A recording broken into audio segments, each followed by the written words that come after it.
Shri Ganesha Sharada Gurubhyo Namaha Agajanana Padmarkam Gajananam Aharnisham Anekadam Tam Bhaktanam Ekadantam Upasmahe. Welcome to all for this session on Ganesha Purana to chapter 79. From the previous chapter, we are hearing the story of Parashurama, son of Jamadagni. He is an incarnation of Vishnu and he went out to perform the austerity in the Naimisharanya. While at the same time, son of Kartavirya, Karthavirya, who is the son of Kartavirya, he came to the forest hunting and he found the hermitage of Jamadagni and went out to visit him. And being honored, Jamadagni offered him to have the food and the feast at his hermitage. But then the king remembered his large army. But sage Jamadagni invited all of them for a feast and asked them to rest for a while in the river bed. By that time, the food will be prepared. Continuing the story, Brahma told, his heart filled with wonder because how Jamadagni, who is leading such a simple life, could able to arrange the feast for the entire king's army. Karthavirya's son left the splendid river bank after he had given ear to the sage's speech. Calling his wife, the sage told her what had happened, and then calling the wishing cow, the Kamadhenu, the two honored her for a moment. Then both of them asked her, preserve us from embarrassment, O wishing cow. The king and his uncountable army have been invited to eat, and so, O auspicious cow, let there be food suitable to the taste of the king and his army. Do it immediately, otherwise, truth will be violated, and I will have no renown in the world. Do it as you see fit. So he requested the Kamadhenu to take care of arranging the party, arranging the feast, arranging the food for the entire king's army. When these two had requested this, the wishing cow Kamadhenu built a large city by her own power. It contained many beautiful temples, splendid with many jeweled columns and assembly halls. It was adorned with lovely pleasure gardens and enclosed gardens with many creepers and flowers. It had a profusion of many banners and flags and resounded with the notes of many musical instruments resplendent with multitudinous rows of eight-legged flower boxes. It also contained many rows of serving vessels filled with four types of food. It was also opulently splendid with huge arches. It was bound by an encircling moat, and its pleasant balcony shone with its many men servants and maid servants. Located in various parts, there were people, some moving and some still, who were stopping people, saying, the sage Jamadagni has not given permission to advance. So there were people, the attendants of Jamadagni, who were controlling that entire city, and they were telling that you can only enter the place where sage Jamadagni has permitted. Uncountable dishes of food were displayed everywhere, radiant, splendid, and shining, filled with many spices containing the five immortal foods soup, broth, and cooked food. Splendid rows of dishes, food to be chewed, licked, and sucked, salty food, cooked lime, mango, boiled rice, fruit of wood apple tree, plates of camphor, cardamoms, and hingu seasoning and a peppery decoction.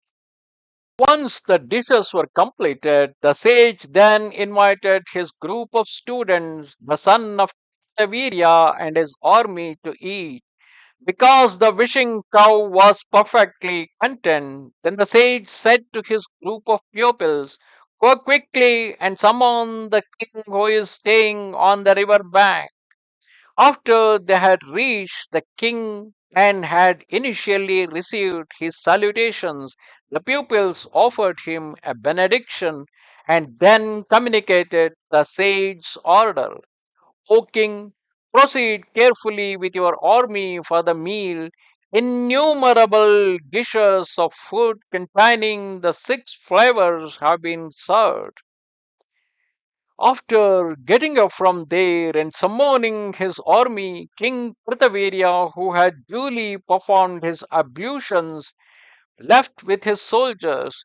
Then he saw the sage's abode, the like of which had not been seen nor heard of in the entire three worlds.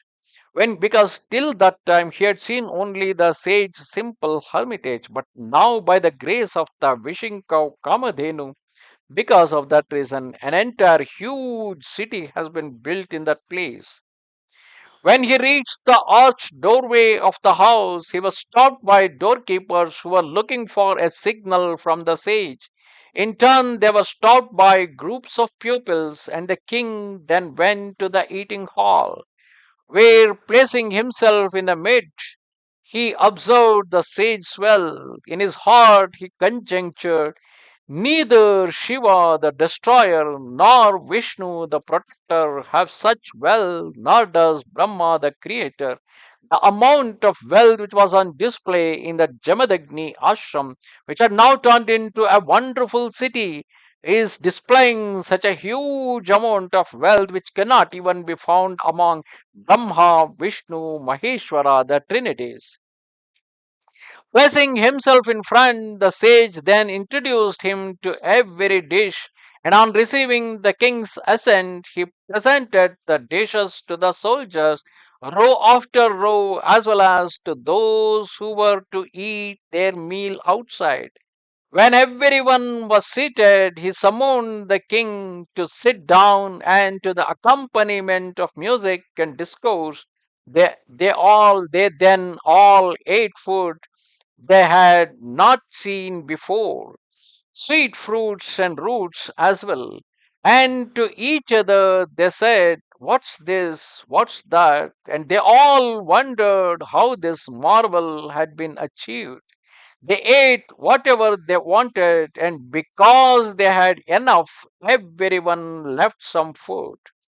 To every plate, the sage pupils brought wishing dishes, water, and clean twigs. Then all the pupils offered the rest of the food to the large herds of elephants, horses, and bulls located in another extensive apartment and had been turned into a stall. People then ate sugarcane, grapes, mangoes, breadfruit, and pomegranates, and accepted cardamom, cloves, crushed camphor, resin from the kadira tree, and some betel nuts covered with the leaves of the piper beetle which the sage had given them.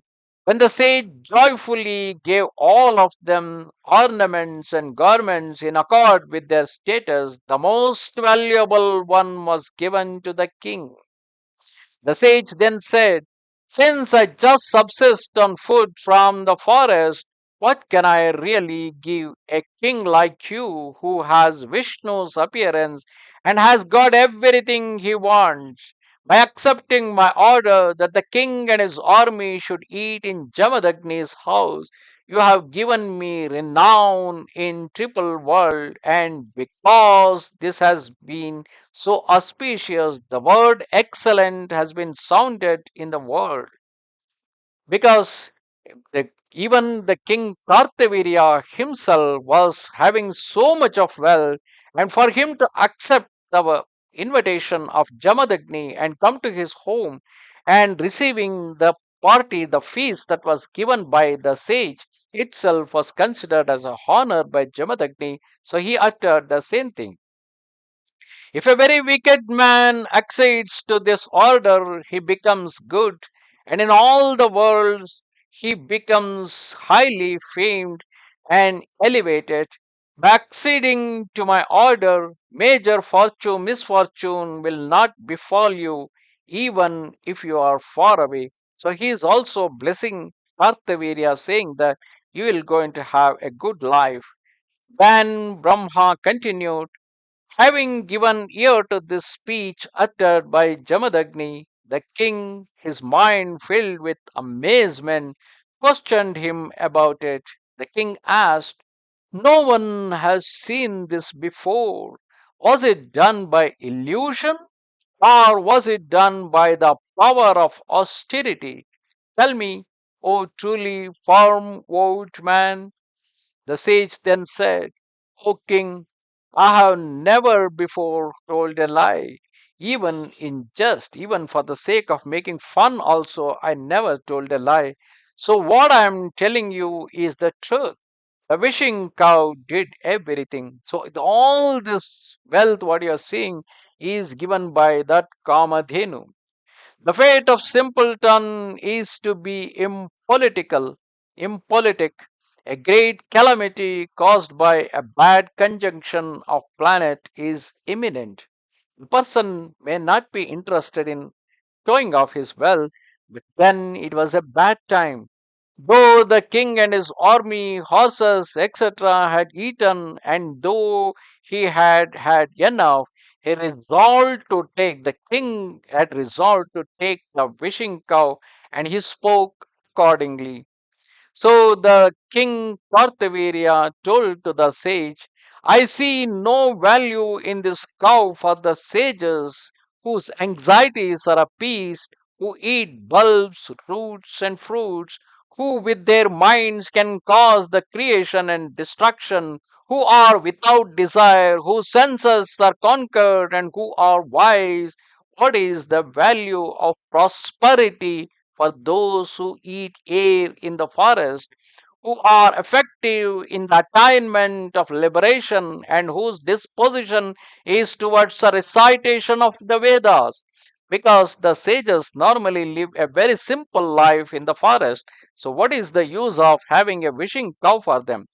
Then that wishing cow was not owned by Jamadagni, it was given to him by the demigods led by Indra, because Jamadagni was frequently performing the yajna, the fire sacrifices. He was performing the yajna, and that yajna was giving power to the demigods.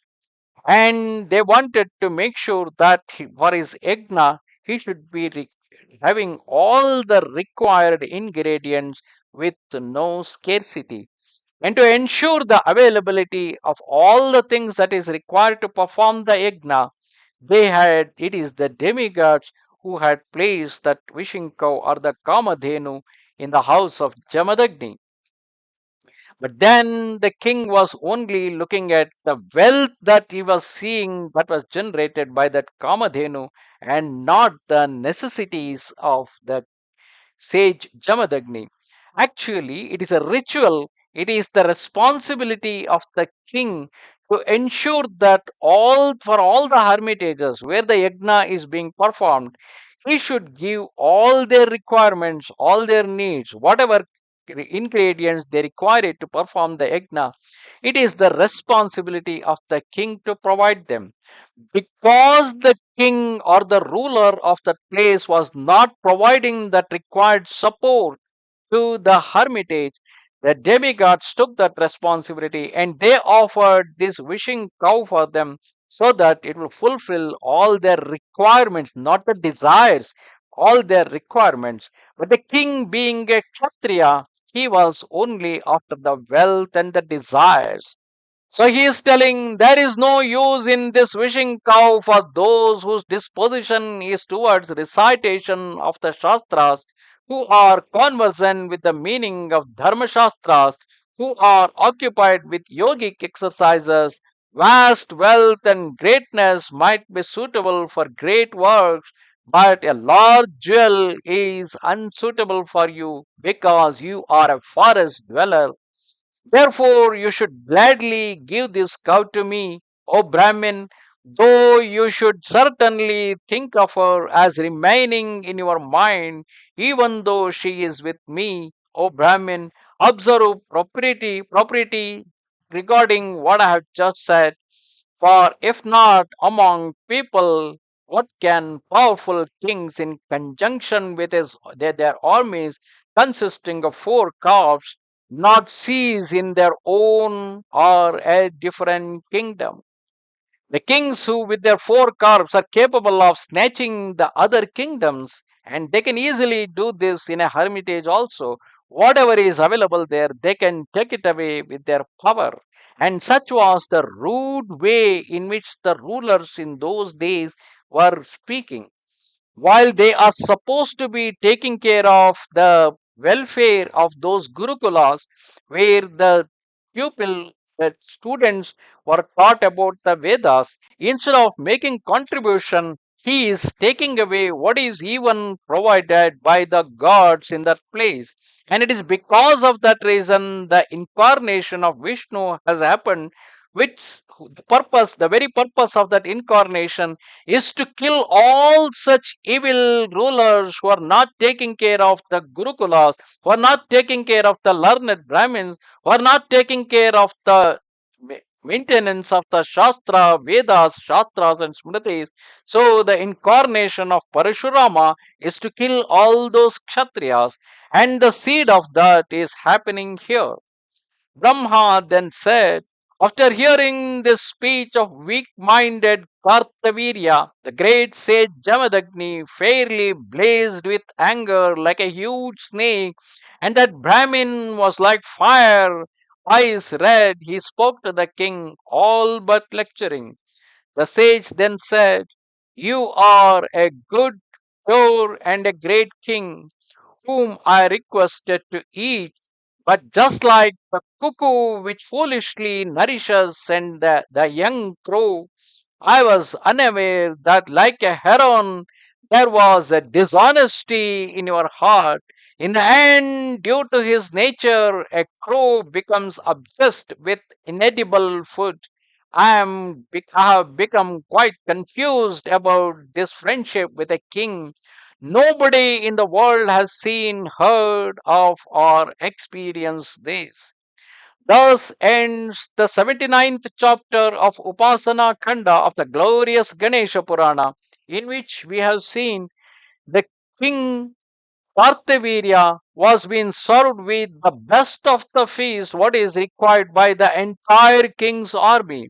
But on hearing that it was all provided by the wishing cow Kamadhenu, the king then decided to snatch it away from Jamadagni, because the kings and the rulers are normally of the practice that they wanted to own everything that is best that is existing in their state. And even if it is owned by the learned people or anybody among any subjects, they want to snatch it away because they wanted to own it. And whenever such kind of rulers increase in this world, God, as he mentioned, yada yada hi dharmasya glanir bhavati bharata abhyutanam adharmasya tadatmanam srajamyaham. Whenever, because it is a mandatory that the Shudras need to serve the society, they need to take care of all the needs and requirements of the society, and they should be managed by the Vaishyas in a divine and a proper way as prescribed in the Shastras. They need to be, it is a responsibility of the Vaishyas to take care of those Shudras who are offering the service by paying them the required salary. But then it is a responsibility of the Kshatriya to take care of providing protection to the entire society and not looting the society. And then it is the responsibility of the Brahmin to guide all of them as what is being prescribed in the Shastras. If any of them makes a mistake, if the Brahmin do not guide properly, and if the Kshatriya started looting his own subjects, and if the Vaishya is not paying the required wages to the Shudras who are offering the service, then all these three will be punished in the hell. And at that time, because they cannot be controlled by anybody else, the Lord Himself, the Lord Vishnu Himself, takes an incarnation and will going to kill those Brahmin, Kshatriya, and Vaishyas in order to protect the humankind. So that is what is the lesson of this story. Namaste Sharada Devi. काश्मीरपुरवासिनि त्वामहं प्रार्थये नित्यं विद्यादानं च देहि मे. Goodbye.